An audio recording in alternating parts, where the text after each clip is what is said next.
So it's lovely to connect with you, Charlie. Charlie Boyle, CEO of Customer Service Excellence Ireland. Welcome to the Handshake. And I think we resonate in one belief, and that is that the future is human. You're very welcome, and thank you for coming on.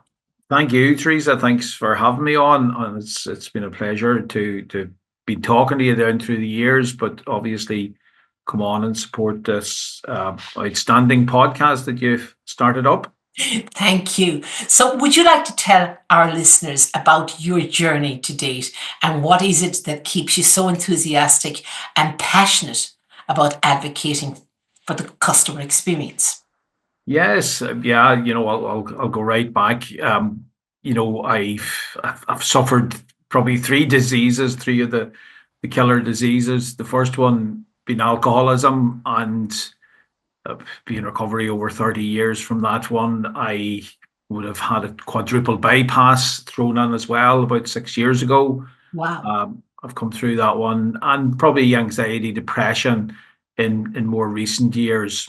Was it associated with the heart? I'm not sure, or the events after the heart attack. I'm not sure, and I don't overanalyze it, but here I am, and anything could happen, Teresa, in the next hour on this here. So be prepared. So what do you do to fight back? What do you do to keep that smile on your face? Look at going into the sea every morning at 7 o'clock in the morning with another group of equally unstable people, and I'm not talking behind their backs. We always say we're all here because we're not all there down it before we go into the water. That's a help, because that's coming out of the comfort zone. I keep reasonably in shape post operation, and that helps the top 4 inches as well. But I think the fact that you've been through those sort of battles is the making of it in many ways, and it clarifies the thinking. It's a pity in a way that it took over 60 years to get to that point, but there you go. It's part of the learning journey. Absolutely, life, yeah. So we must take lifelong learning seriously, and that's the way it is. So I suppose what happened, I suppose, after the drinking from 30 years on, just fell into the world of work, and no formal education other than 5 Ds in the leaving cert. I wanted to get into the Guards. So that's what you needed. So that was my ambition, and that's what I got. So I didn't get it on eyesight. So you fall into the world of work, as a lot of people did that time. I think there was only maybe 3 out of 30 in our leaving cert class that went on to university at that time, and started being involved in festival events, and ran a pub, myself and a cousin of mine, for maybe 4 or 5 years. And then I went to England to work in the pub industry, in the pub sector, opening pubs, an Irish chain of pubs called O'Neill's, which there was 150 of them in the end up, and learned a lot there, and probably learned a lot about customer service, customer experience, probably in a different way. It wasn't so much about the satisfaction of the customer, the end user. In my case, it was about staff. Look after the staff look after the customer.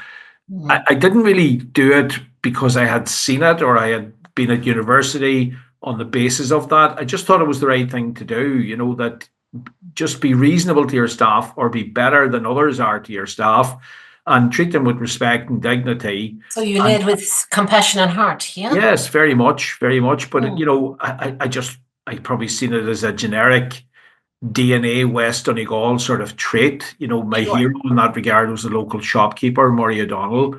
And I was fascinated by Murray, not because he was a great shopkeeper. I was fascinated by him, by how well he treated the people that worked with him and us as 12-year-olds. And I'm in the process, as you know, of writing a book at the moment, and Murray's one of those people in that. So I saw that behaviour, and I kind of took that behaviour subconsciously with me to London. Of course, it became part of you. Yeah, and at one stage I had 60 staff, and one of the things was we won this international sales award for the sale of Budweiser, and took me out to New York. And the night before the presentation, this business radio guru, very, very good at his job, he was doing the presentation the next night, and he said to me, "I'm going to ask you a question tomorrow night, I'm going to ask you, what's your sales strategy? Because obviously you've sold the biggest amount of Budweiser in the UK in 2006. What's your sales strategy? And I said, please don't ask me that question because I don't understand the word strategy. And I don't think I have a sales strategy. And he said, no, you'll have a strategy. There's no question about it. We just need to identify it. So we sat down for half an hour. He was very gracious with his time, and he worked out that the sales strategy was actually internal customer service or culture. Now, that's the first time I would have heard the term. And again, I became very interested in that, and I wanted to find out, what is this culture that I'm creating? And he started off, I suppose, that was the ignition of a study that I started doing then, which led me on to doing a master's on the power of internal customer service, or the power of culture. Culture eats strategy. Sure. And it's how we treat each other internally in any organization, be that an organization of 3 or 3,000. The external customer service, and hence the sales and the profitability of that company, is based on how it is under the bonnet. And that's as simple as I can put it. However, after I'd done the master's and, put in a thesis on that basis, I got very, really hungry for further education, and I thought about doing a PhD, and I don't know if that was an ego thing or, I probably wouldn't have been disciplined enough for it. So I went to a couple of supervisors at the university, yourself, the process and how that works. Yeah. And 2 of them said, I think you're better writing a book. And I kind of thought, okay, what would I write the book about? And they said, well, that's between you and the book company. So I started looking for a book company, started sending manuscripts off. And I found a fantastic book company in the UK, aptly named The Right Book Company. So they help you get the right book, because I thought the right book for me was listing all these local characters and the crack we used to have out in the fields of West Donegal, playing football, getting called in today. And the Right Book Company, the woman, Sue Richardson, said to me, well, no, that'll fill your local parish hall and you'll sell 200 books, but that'll be it. She says, your story and reach is much more global than that. I find that difficult at that time. I wasn't, maybe mentally I wasn't going through a great time. And for somebody to say, look, this book could have global reach if we get it right. And she says, I think what you should do is identify these human skills that you keep on talking about, write a chapter in each of them, and then give it the context of a local hero, like the Murray O'Donnell, the shopkeeper, which is what we've done. And the book is called The Future is Human. And it's, I suppose the strapline of it is, how we keep the human touch in an evolving digital world. So that's been the study. And I suppose the interesting thing, Teresa, on that is that, that book has made me read maybe 50, 60 other books to inform the book. So it's the same as doing a PhD in many ways, but much more fun and much more real, because the 20 chapters have 20 characters. And some of those, like if I look at resilience, there's a horrific story. I interviewed a local girl that I knew who watched her mother being murdered by her ex-stepfather in front of her. And she obviously had the trauma of that, but such a resilient girl. And she blessed me in many ways with the privilege of allowing that story to be written. Yeah. And then I look forward to reading this one. Yeah, it'll be fun. So that's where I've been. And, work's been fascinating. Work's been very, very good. The Customer Service Excellence Ireland project initially was very hospitality and retail based, because that was my background. But now it could be anything from a civil engineering company to a healthcare insurance provider. So it's good. Yeah. So I in doing my research, I note catching people in phrases like weaving wisdom, etc. So it's around that type of idea that we'll continue with the conversation. So you're talking about harnessing 6 essential skills: emotional intelligence, learning mindset and strategies, creative thinking, critical thinking, analytical thinking, complex problem solving. And you use a proposed SAS solution intelligence leadership transformation platform. So we will weave in and out of that as we go. But I suppose to kick off, what are the key human-centric roles that will never give way to AI, even in the age of singularity, which some say is inevitable? Ray Kurzweil would say singularity will be here well and truly by 2045. Yeah. So I suppose what are the key human skills? I mean, I think there's so many human skills that are going to be irreplaceable and are irreplaceable. I think what's happening at the moment is that we are in many ways, and we have to be very careful with this. Our education system, first of all, is quite simply not fit for purpose. And it hasn't evolved with the evolution of the last 30 years. And here we sit in 2025, we still put 80,000 of our young, potentially fantastic people into a room every June, and we ask them to remember everything that happened for the previous 6 years. They're leaving cert, absolutely. Yeah, with no device, with no notes, just remember everything, as if everybody learns the same way. I think it's criminal, and I really, really do mean that if you or I carried out a same situation in the private sector, I think we'd be up in front of a war tribunal, to be very honest. I know. Well, you're speaking to somebody who was leader in schools for a 30-year period before I went into the organizational psychology and executive coaching world, and I fully agree with you. Yeah, and I suppose the question is, why did we all idly stand by? Why did you as a teacher, why did I as a parent stand by and allow this system to continue and allow it still to continue? Well, it's a very, very well controlled system. And you get church and state together and anything, you've got great control. Yeah. And I now out the other side looking back, I hold that a lot of systems are controlled by fear. And people don't like to put their head above the parapet in case they get it chopped off. And we're very slow to change. I argue that organizational psychology is right there where the organization and the health and well-being of any organization, be it an education sector or any other sector, the understanding of the personal, professional, and organizational and their inextricable links, that in itself, that knowledge is the basis of health and well-being in a workplace. But I have failed to gain traction with that argument in developing an understanding between the world of business and the world of education to date. But that is my mission, to break down those silos.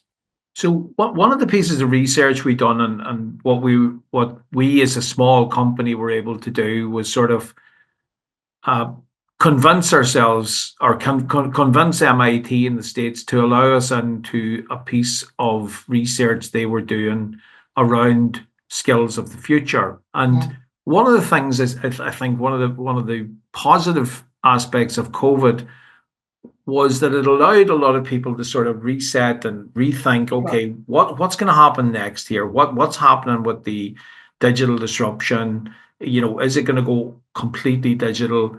Where is the human skills? Where's the product knowledge? So before, what we done is we went to university for, or we sent people into university from 18 and we took them back out at 22 and we thought, right, that's your degree, away you go. Now that can't work anymore because the world changes too quickly. And that idea of a degree in 4 years qualifying you it doesn't work anymore. It didn't work 10, 15 years ago, and it's certainly not working now. So is there enough change there? So MIT are fantastic, really, really good, and for a really good experience, in the last 4 or 5 years with them, to the point that, here is a person in West Donegal with 5 Ds and his leaving cert, and they asked me to chair a global opportunity initiative and to look at this aspect of skills of the future, and especially with special emphasis on human skills. So I've been involved in that for the last 2 years, 3 years possibly. And it came on the basis of a conversation between Microsoft and MIT. So Microsoft, just tell the story simply, Microsoft based up the road from MIT in Cambridge, just outside of Boston. And they walk down to MIT and they say, right, we feel we have a problem. We have a problem with our tech people, our digital experts, keeping up with the pace of change in digital, but we're not sure that it's technology skills they don't have because we're giving them all the resources we possibly can. And cut a long story short, MIT have sort of a human lab, I suppose, from the want of a better word, where they can interview and watch the technicians in action and do all of that stuff. And they realized that it wasn't the lack of creative thinking, problem solving, or it was the lack of that. Sorry, it was the lack of the ability to be better with their creative thinking, problem solving. Their tech skills were quite good, but it was the lack of one human skill in this case, and that was the lack of empathy. The emotional intelligence. Absolutely, that whole area. So they assumed what the end user wanted, but they weren't necessarily good at asking the end user what they did want in their device. And this can be the big problem in customer service and customer experience in general, is that we assume, I could assume as somebody who ran bars, well, I know what the customer wants, so I'm going to give the customer what they want. But if we don't ask the customer what they want, well, that's assumption. And that can often be wrong because you're seeing it from a different perspective. So MIT, a lot of work-based skills of the future reports happen that time. And in fact, one of the better ones in Ireland was conducted by Retail Ireland SkillNet, and they looked at the retail sector and the skills of the future around about 2021, about a year into COVID. And what they found was that product knowledge was no longer a hugely important factor in retail. Why? Well, simply because I have no chance, if I'm working in a sports shop, I have no chance against Teresa who's coming in to buy a particular product because you've been able to Google that to death the night before. So you have all of the knowledge. I have some of the knowledge, but I also have 17,000 other products in the store. So it's no longer about having the knowledge. It's about the acquisition of knowledge. Do I know where to get that knowledge? Yes, I do. And the information is in my pocket. I take out my smartphone and I can get at all of that knowledge. So if we looked at 3 areas of skills in the future in any sector, product knowledge is going to be one, digital skills is going to be another, and human skills is going to be the last. So there's only 3. So in simplifying that down, what level of product knowledge do you need to work in whatever sector you're in? What level of digital skills do you require? And what level of human skills do you require? So we set about, as a follow-on to what MIT were doing, using their template, came back to Ireland. I was doing work in Ireland, the UK, and the Middle East. And while I was working with these companies and what, training of staff and development of management and learning and development programs, we simply asked them a question. We used a device to record it, a platform called Menti. And what Menti does is it allows you to ask people in the class a survey, they answer it. And we asked them product knowledge, digital skills, human skills, which of those skills is most important, and give it a percentage. And the breakdown that we have from 2,000 participants at this minute in time is that product knowledge is only 35%. Digital skills, with all of the talk of digital disruption, is only 15%. Wow. And 50% of the skills of the future are human skills. The anomaly in the education system, however, is we've gone crazy on digital skills learning and training, and this is where the jobs are, so on and so forth. So we've put an awful lot. I think we're something like second or third in Europe at the investment and the performance levels of our digital people, but we are nowhere near where we need to be with human skills because we're not teaching empathy in schools. We're not teaching problem solving, creative thinking. Now, we might say that aspects of the school curriculum have that if you're playing sport or if you're involved in an orchestra or you're involved in a musical, etc. And these are fascinating and important. But if you're doing civil engineering at third level, you're possibly going to be getting 95% digital and product knowledge and very little in terms of human skills.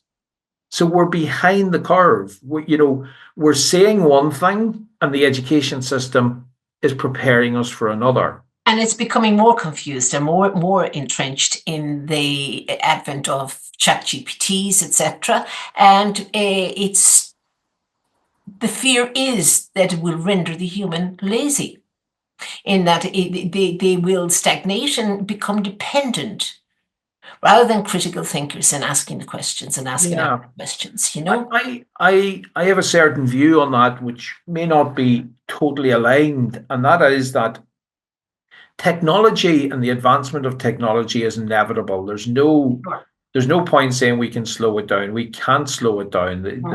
The tide is coming in. It's how we prepare for that, I think, is the important thing. And I suppose that argument could be the same as, without have mobile phones made us lazy? Should we run down to the shop rather than ring the shop to ask, is there a certain product? It's to learn how to use it, use the tool. Yeah, exactly. And my own experience, and I can only share my own experience on this. I can't, I would be very slow to sort of share the experiences of others with AI because it may be good, bad, or indifferent. But in the last 3 years, when I heard all of this coming, we're going to be replaced by robots, and AI could actually be the closest ally to human skills if used in a responsible manner. And I think that's where the main question is: who controls this? Who owns this? And are they doing it for the greater good of humanity? Steve Jobs. That's where the ethics comes into it. It's a huge part of it. Yeah. So Steve Jobs, before he died, of course, made an observation, which I thought was really, really powerful, from the man that had most to gain from the advancement of technology. And what he said was, technology should never be the replacement of the human touch. It should be the enhancement of it. Yes. And that's kind of how I see it. I see that the future is human. We will always have human beings, hopefully. And having technology to advance the human touch makes total and absolute sense to me. I know. And I think what's happened is it's the same as everything. I think when something new comes out, the pendulum swings too far to one way and we go crazy. We think that it takes a while for it to settle and for it to... It takes a while for it to settle back down. But I think that whole area of, if I can just maybe go through some of those human skills, accountability, for example. Accountability is so important. I can get all the information I want on how to lose weight, but it can't do the press ups for me. Sure.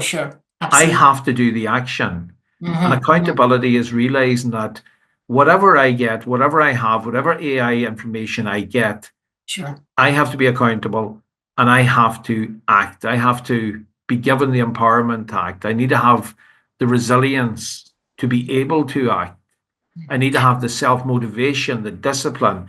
These are all human skills. So no amount of AI is going to replace those 4 human skills that I've just mentioned: accountability, empowerment, resilience, self-motivation, discipline.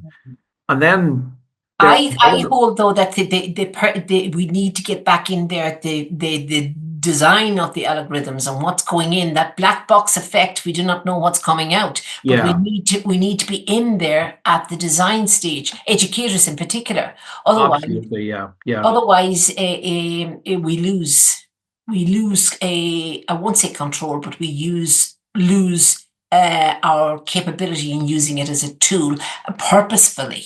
Yeah, I mean, I'll give you a really, really good example. I think it's like everything with technology, or it's like everything with information: rubbish in, rubbish out. Yeah. Responsible thinking in, responsible thinking out. So we're working with an insurance provider in the healthcare sector, and they have multi-thousands of employees. So it's very, very difficult to say, oh, well, I believe in classroom learning and you must get into the class and you must feel the push and the pull approach. Yeah. Exactly. So what you can do is you can get responsible framework to build training on. So let's say you have to do it at scale.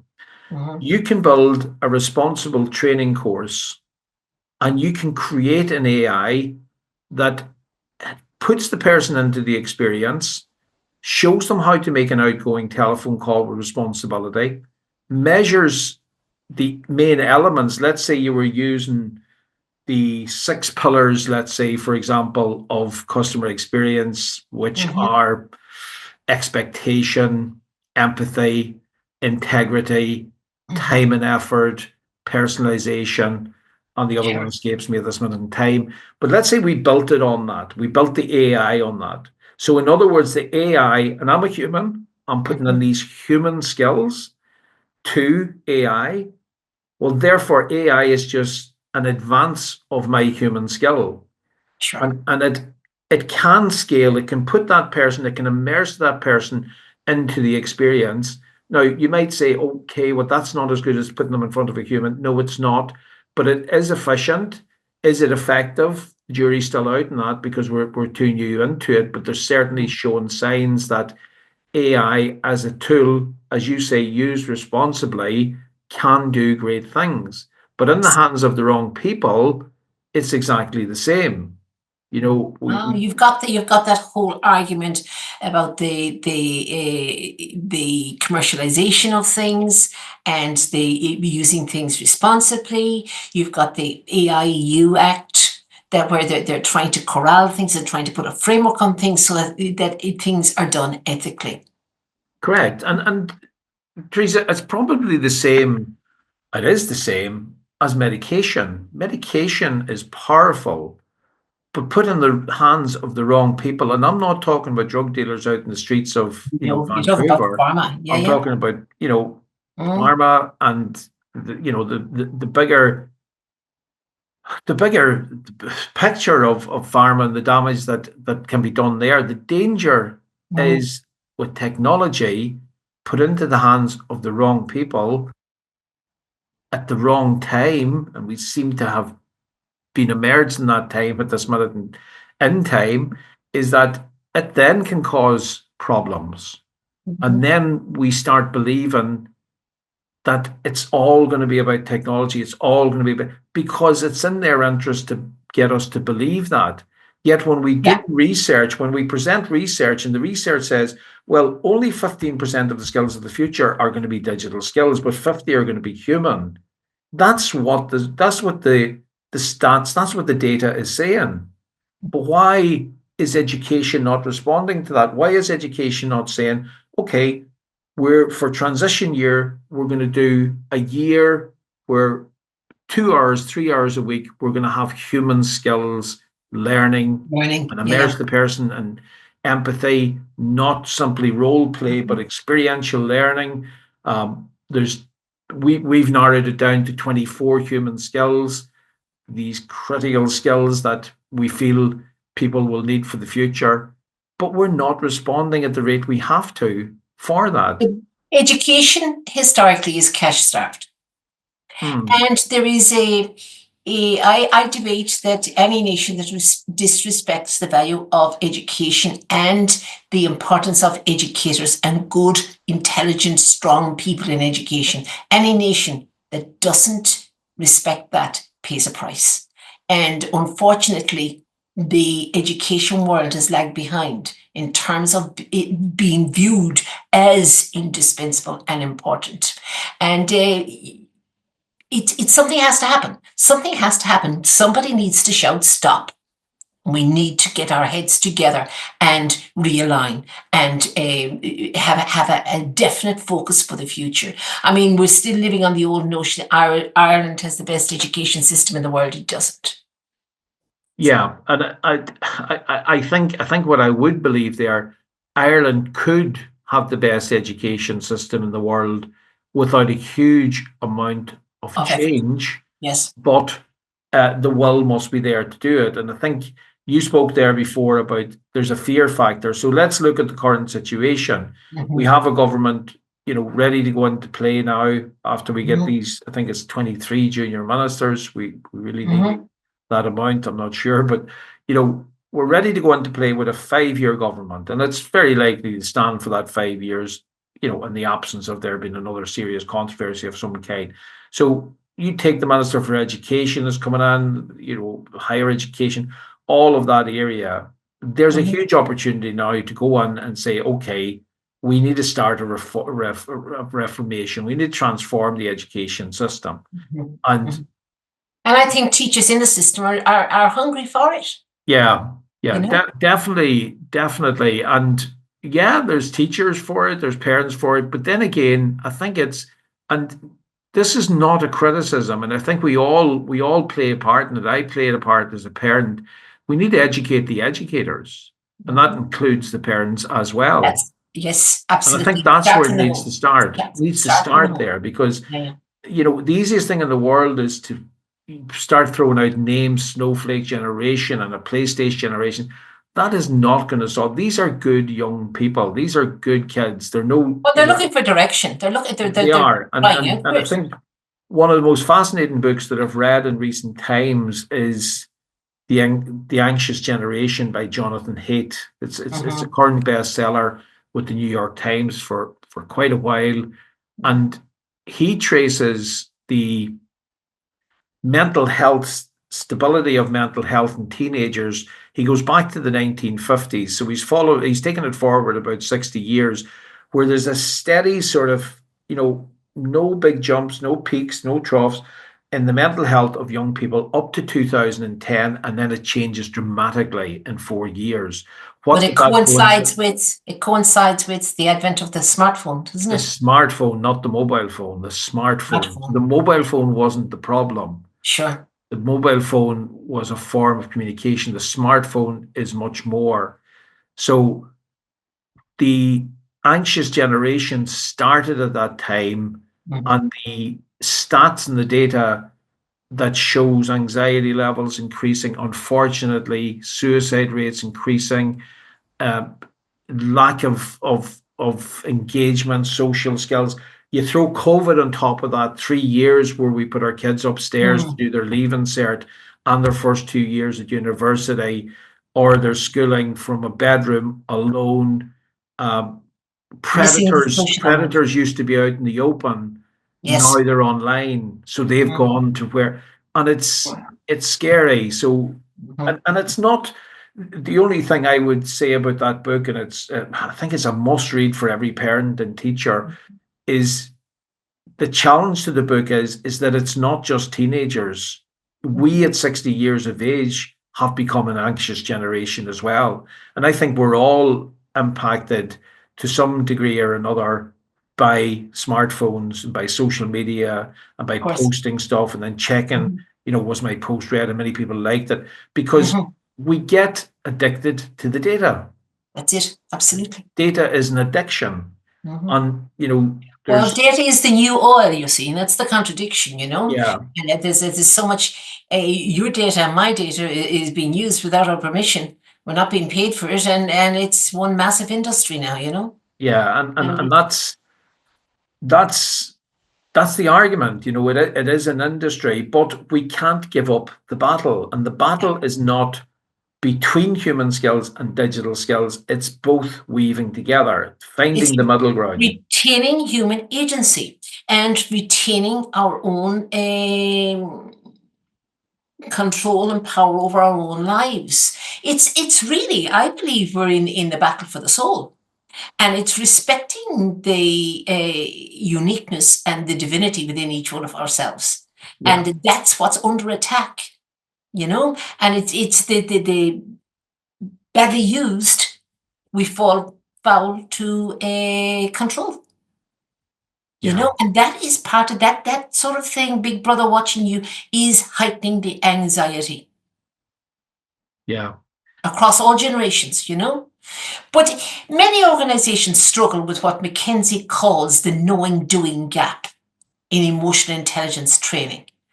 Harvard Business School, their review study, they found that while 75% of leaders believe they're emotionally intelligent, only 10 to 15% actually demonstrate it and demonstrate EI capabilities. So take, for instance, your mind nudging. How does the mind nudging methodology bridge this self-awareness gap? And what specific behavioral metrics do you track to ensure lasting change? Okay, Talk so to us about the mind nudging. It's important. mind nudging or mind nudger is an AI platform built by a fascinating woman called Fee Hills, who's based in London. And I've known Fee for probably over 10 years now. And I think this is a really good example of when you have good experience of AI. AI seems to be sometimes to many of us faceless people building this technology. Sure. But in this case, this is not the case because Fee is a human in more ways than one. She's a fascinating, lovely person, cares about humanity, cares about people getting on, but she realizes that technology is a platform to enhance that. So what she has built, and because it's innovative and because it's new, you can't say there's a track record of 15 years. This is the other thing we must take a chance on. Building the data now, yeah. What one of the things I was asking her actually in a call this night, where can we say this worked? And she says, well, we can't because it's new. But what mind nudging does is, let's say, for example, I would be lucky enough to get the Hotels Federation of Ireland's contract for the training of all the hotel staff in Ireland. And I thought, okay, there's 50,000 of them. We're not going to be able to train them in classrooms as much as you would want to do that. And there's a big demand on their time. So they're not going to get away from the classroom. So we must do more agile learning now. We must, we must do this nano learning of maybe 15 minutes with a key point. But then we must emerge the person. What's really, really good, and Ireland is very good at this compared to our European, is work-based learning. So we have particular experts like Dr. Roran Doherty, who's based with IBEC. He's a European sort of head in this area of work-based learning. So 15% of it in the classroom or online, but 85% of the learning in the workplace. And the check on that is that you're doing workplace tasks and there's a mentor in the workplace watching you. So the university becomes the super value, where you're working. So let's get the education from these ivory tower universities the theory and the practice into the workplace. Yeah. And then you report back and then you write either an assignment or a reflective journal, or just let somebody record what they learned. Is learning happening? And in Fiona's case, what she does is mind nudging is an app that it reminds you on a Monday morning, maybe at 10 o'clock, okay, I need you for 3 minutes. Leave down the cleaning of the plates in the hotel. I need you for 3 minutes. Go outside. I need you to concentrate. So there might be 15 seconds of a bit of mindfulness, right? Are you ready for this? I'm going to throw some questions at you. And it's going to ask, have you noticed over the weekend how empathetic you've been? Have you been making eye contact? Okay, so it sort of stimulates, it asks a question, then it comes back to you on Wednesday and it said, have you observed what we spoke about the last day? And then on Friday it'll say, have you acted on that? So in other words, have you done the press ups? So we told you what you need to do on Monday. You need to do more press ups. We reminded you on Wednesday, we asked you, did you reflect on that? Yeah, I'm going to do it. But on Friday, have you done it? So what Fiona's piece is doing is, okay, whatever we learned in the classroom, we now need to nudge the mind. So we need to get the mind into, and as you know, the plasticity of the mind, it can change. Absolutely. So it's effective. It is effective. And that's an AI intervention. It's changing habits. It's in building habits. Correct. It's all about habits. Sort of the learning, unlearning, relearning. Absolutely, and it's done. It's done subtly. It's done simply, but it's effective. And again, they've they've trialed it with a couple of, funnily enough, pharma companies, and it does create this change. They're able to measure that. So am I a fan of that? Yes, I am. And maybe it's because I know the person that's building it. So I know the person on the other side of the AI. And I'm not sure that artificial intelligence is the right word for it. Is that not human intelligence? Why are we calling it artificial? What's artificial about that? It's quite human. I want you to be better at empathy. It's an enabler. I want you to be better at making eye contact. I want you to be better at thanking people. I want you to thank somebody who has made a complaint. These are all, human skills being delivered digitally. So is it not digital intelligence rather than artificial? Or assisted intelligence, AI? Exactly. But, look, at the word is there. We're not going to change the name of it now, but it can, and it is helpful in certain ways. But I think there needs to be a middle ground. I think we've gone too crazy on digital this, digital that. I'll give you a really good example, and this isn't the public domain, but it's something we were involved in. We done work about 4 or 5 years ago with Falch Ireland for quite a few years.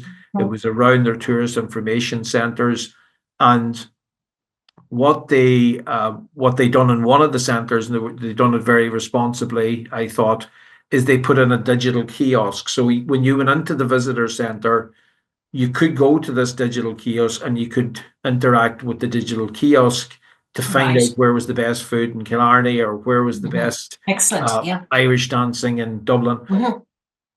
Nobody used it. Why? Because it was a visitor centre. It was a tourist information centre. If I wanted to find that out, I could have done it on my smartphone the night before in the hotel or that morning.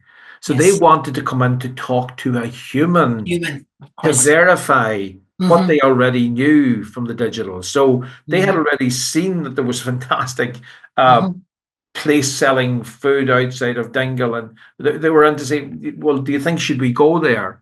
The biggest question in Disney in the States on a daily basis, and wait for this, is what time is the 3 p.m. parade?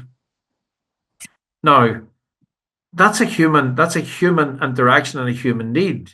So I have a need to ask you, what time is the 3 p.m. parade today? And Disney have looked at this and they've thought, right, do we need to get a digital solution to it? We need to get the signage bigger? Do we need to shout out, with a recorded message? And their answer was no, we need to allow humans to be human. And we need to be there for them. So when Teresa comes to me, and you say, what time is the 3 p.m.? First thing I need to do is keep a straight face. And then I need to say the 3 p.m. parade today is going to be at 3 o'clock. Is there anything else that we can help you with? Can I show you where the Magic Kingdom is? So that's what they've decided to do there, to non-digitalize their issue and to keep it human. Because going back to the Falch Ireland example, people walk past that kiosk, and had they gone and put them into all of their 30 tourist information centres, it would have cost us as taxpayers millions for something that was over digital, because we thought, oh, we'll put in a kiosk, we'll get people to order here. And you'll see it the same in, if you frequent Supermacs or McDonald's or fast food places, you go in there and you can order from the kiosk, the digital, but you can also go to the counter. So it's about options, and people watch others and they tend to mindlessly mirror what the others in front of them have done, and that has been proven again and again in psychological studies. But when we think of AI, we think of job displacement. The World Economic Forum predicts that by 2025, 85 million jobs may be displaced by AI, while 97 million new roles will emerge. Now, within this massive shift, how does your platform help leaders identify and develop the uniquely human capabilities of AI that cannot be replicated? What specific skills have you identified as most crucial for this human AI collaboration? Yeah, I go back. I probably go back, Teresa, to empathy. Empathy. And, Yeah. empathy seems to be the one that we've been tracking, because we're involved in a lot of research, I suppose, and development there as well. And there's a challenge to empathy without question, because we're living with smartphones. So Mm. if we take the most simple form of empathy between two humans, am I listening? Am I really listening to what you're Listening saying? for understanding. Yeah. Or am I trying to process the answer that I'm going to give you because I don't have a lot of time? So Mm. have I lost what you said or what you asked? Hmm. At that most basis level, empathy is under pressure. There's no question. But then there's things like social empathy. Social empathy in Ireland could be, do we really understand the changes to our society and to our communities in the last 10 years with, for example, the arrival of our immigrant citizens who are Yes. going to be here, and we have to get comfortable with that. What's our empathy in terms of cultural awareness? Do we understand the cultures of others? Do they understand our culture? Are we doing enough in those areas? So all of that is around empathy. Mhm. And you know, in terms of technology, do we really understand why we need the technology? Are we creating technology for the sake of creating technology, or do we understand the why? Why would I need So to create this? I suppose the technology to capturing the cultural nuances. Yeah, yeah. Yeah. Yeah. So I think empathy is up there, and then empathy leads to so many of the other ones. Other, Let's say of course.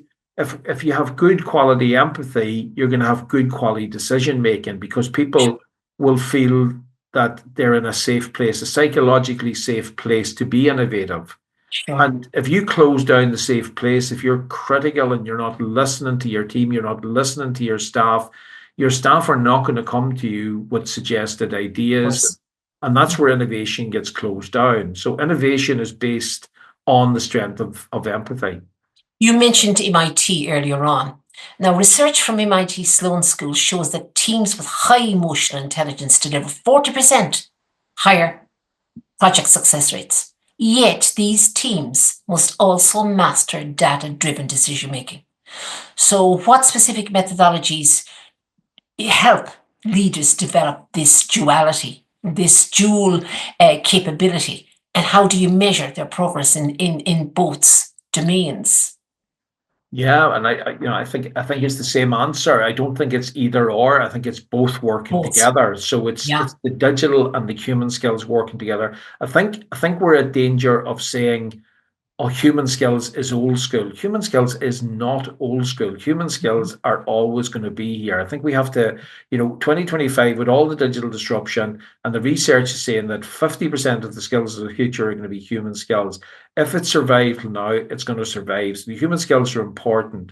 We shouldn't differentiate and then say, well, product knowledge, I'm an engineer, you need to have the not. Yes, you do.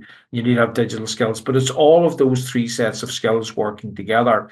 And I think that as long as we look at what the data is saying, if the data is saying that 50% of the skills of the future are going to be human skills, we need to make sure that we are educating our young and our ongoing lifelong learners what the key human skills in the right way. And if we give them those key human skills, their digital skills will follow, as will their product knowledge. And if I can just offer one example on that, Mm-hmm. women returning to work, I think is a fascinating and an untapped market. I think women returning to work, the 40-year-old woman in that age group who left the workplace at 20 to have one, two, or three children, they're now returning to work. The opportunity for them to work in areas like data analytics or in digital work is huge, Mm-hmm. because there's a cry out there. The ability for them to work in engineering, and there's a cry out for people to work there. The ability for them to come in as managers in hospitality, because there's a cry out for staff management in hospitality. The opportunities are huge there for all of those with women returning to work. And I'm talking about local Irish women returning to work. And here's what can often happen. There were several digital skills courses for women returning to work in Scotland. Right. And what happened, and they learned from their mistakes very quickly, is they signed them up. They recruited the women returners. There were incentives for them to return to the workplace and to do courses as there is in Ireland. And at the data and the digital skills training, they threw the digital skills at them the first day, and it totally and absolutely overwhelmed them because they've been out of that for 20 years. So what you have to do with somebody returning to work and they learn this quickly is you have to catch them in. You have to catch out the things the stuff that they're really good at, like their transversal skills like team working, collaboration, and problem solving. Somebody returning to the workplace like that is going to be absolutely fantastic. They're going to be really, really good at those skills. Have we got that featured though now in Ireland? I would have thought that women don't leave the workforce. They take their maternity leave and the children go into a creche and they go back to work. Have we still got women who've decided to stay out of work for 10, 15, 20 years and then they go back? Oh yes, very much so. And you know, it's an untapped resource. It's absolutely huge. And from my own experience with the team and the staff that I have, they're all women returners. Wow. And the skill, the basis of the skill range is just unreal. But and again, I'm in that learning curve as well, is that you can't throw technical skills at them right away. But if you sort of say, look, these are the key human skills, you guys already have them, let's practice these over a 6-week period. In the Scottish example, when they introduced them to the digital skills, they were further ahead than teenagers were because they thought, well, you know, this is quite easy. You're raising 3 children and all of the problems that goes with that and the multitasking, you know, being able to do an Excel spreadsheet or, you know, operate something digitally is not a problem, but you must give them those, you must catch them and you must build their confidence first of all before you throw the digital skills at them. But when you do, their capabilities are anything. And what we are good in Ireland at, and I'm being biased here, what we're really, really good at in Letterkenny in the ATU there, the former LYT, is that the percentage of people going back to education,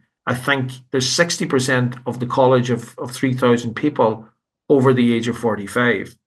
Wow. Doing masters, doing, you know, courses, micro credentials, short courses. And again, what that's doing is that's saying to the 40 or 50-year-old who's returning to work, you are enough. You are brilliant at this. But the SMEs in Ireland, in your experience, are they good at investing in education of their workers? They're getting a lot better. They're getting a lot better, and it's a really, really good question because I think you could say they're getting better because they have to get better. I mean, lifelong learning is so important. You know, there was the Germans were always quite good at this. They were always good at measuring what percentage they were spending on education, learning and development. And we weren't so good in Ireland at that there. So we couldn't say, well, is it 1% of our turnover? Is it 2%? I know the German model was around 5% of turnover should be back into learning and development. And that's quite a lot. If you have, you know, if you're turning over 100 million, 5% is a lot of money, and that would be spent. We didn't have really a measurement on that in Ireland. Now we're quite good at putting a measurement on it. I think what's really helped in Ireland for the SMEs is the concept of the skill nets. I think that's been fascinating. And, you know, without continuously having a pop at the third level of the universities, what skill nets does, it makes it very relevant to that section. So you could have a skill net in engineering, you have a skill net in retail, you have a skill net for medical devices, you have a skill net for aeronautics, so on and so forth. So it makes the access to education so much easier. And what it does, it brings the third level of education into the workplace. So it makes the workplace the university and not a place that you have to go to get knowledge, because you don't have the acquisition of the knowledge that is important now. And what's key is those transversal human skills. So, and I think the micro credentials was a brilliant addition to it. Very much, you know. But in the 2024 Future of Jobs report, It indicates that critical thinking and problem solving remain the top skills across industries. Now, as AI capabilities evolve, which of your 6 essential skills that you mentioned at the very beginning do you see becoming most crucial for the human AI collaboration to succeed? I think problem solving and critical thinking, I think it's in that area. Critical thinking is so important because we're all navigating through this. If you go back to the Ram Dass, we're all walking each other home. A lot of the time we don't know what's next and we're working through it. So critical thinking, the ability to think quickly, the ability to think critically, is again based on the human skill of empathy. Are we listening? Are we listening to each other? So is it an AI? Is it a digital skill? Yes, it is. It's needed in that area, but it comes from that core human skill of empathy. And it's much more than just empathy. Are we good at creating a safe place for learning? What's the culture of our company? We need to look at that first of all before you look at critical thinking. Because if you throw in critical thinking to a toxic workplace, you're going to get a zero result because everyone's afraid to speak. Yeah. Nobody's afraid. Psychological safety within the workplace. Absolutely. Yeah. So I'm not going to engage in critical thinking that might say, well, the way we're doing it now is not the way we should be doing it this way. If that's not a safe place for me to do that, and there's going to be retribution for that, well, I'm going to keep my mouth closed, and I'm going to clock in, and I'm going to clock out. So that education, that thing, we need to be talking about culture. We need to be talking about workplace culture. We need to be reading the likes of Siobhan McHale, who's doing fantastic work out in Australia around this area of culture and the code of culture and how culture works. She's done some fantastic stuff in that area. And the question you're asking is, are we doing more? Yes, we are. Are SMEs rolling up for this? Yes, they are. They're becoming more curious and the information is there. And there's enough disruptors in the system advocating that change, that there are good positive voices out there. So if the change starts at the education system from the root up, yes, in 10 years will manifest itself in different ways. Without doubt. And I mean, you mentioned the education system in Ireland. I think, and I'm an optimist. I must say, there's a book by a guy called Mark Henry about 100 things to be proud of in Ireland. And it's based on his work with Tourism Ireland, being overseas for 25 years and looking at other countries and then comparing how we are against that country in very, very key measurements. Now, he doesn't include education as being up there, but he does remark that the basis or the ability for us to do that is certainly there. And I think the whole area of learning, development, and education, we've shown the lead in many ways. For a country of 5 million population to be in the top 10 in the world in so many of these key performance indicators is something we have to be proud of. Yes, we can be critical of the government. Yes, we can have a pop at them tonight for having 23 junior ministers. But by and large, let's look at the comparison of how we dealt with COVID compared to how America and the UK did and the leaders that they had. We were ahead of it. Was it perfect? Of course it wasn't. Of course it wasn't, and there's lessons to be learned. But by and large, we are respected throughout the world. If you throw up an Irish pub in any city in the world, people will flock to it. Why is that? There's a level of respect. There's a level of storytelling. But we need to get back to the things that we were good at because they're as important today through the digital. We are fantastic storytellers.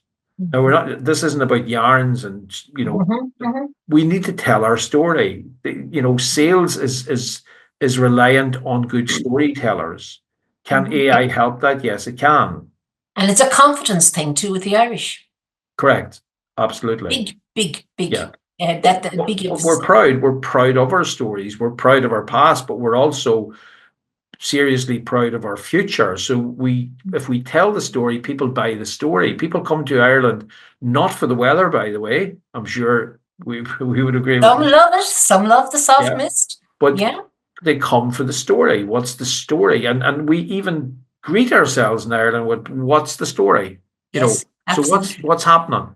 How are you now? But Yeah. so it takes me to the final question. Cast your mind forward to 2030. Describe your vision for the human AI relationship in 2030. So my vision would be, and I'm an optimist. My vision would be is that we get a grasp of how we are educating our young and how we are educating our lifelong. So in other words, how we're educating everybody, that we've done a transformation. We've moved away from a very linear, a very, very, very narrow sort of education system that is based on points achieved, that it's more about the holistic of the person, that it looks at neurodiversity, and we pull that into the diverse question, that we embed and we accept that we are now a diverse, multicultural country, but that it's based on our competencies, not our qualifications. So you look at the competencies of the human, not the qualifications that they have, and we move towards a competency-based human skills future, and that is 2030. And that where AI fits in with that is that AI has realized, or the people have realized, its place, and that it's behaved itself, and that it's coming after that human skill, and it's there to enhance the human skill. And we have a much more balanced situation than we have in 2025. And that would be my vision of 2030. A better Ireland, a better global perspective of what skills are required, and that we give value to people who have a high level of competencies, not always the qualifications. Absolutely. And it's the nature of the lifelong journey of learning. Correct. Yeah. That is based on that.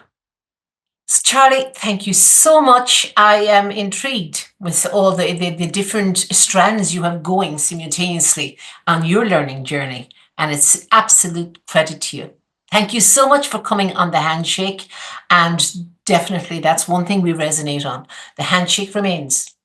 It does indeed. Teresa, pleasure being with you. Thank you very much. Thanks for having me on. Not at all. Thank you.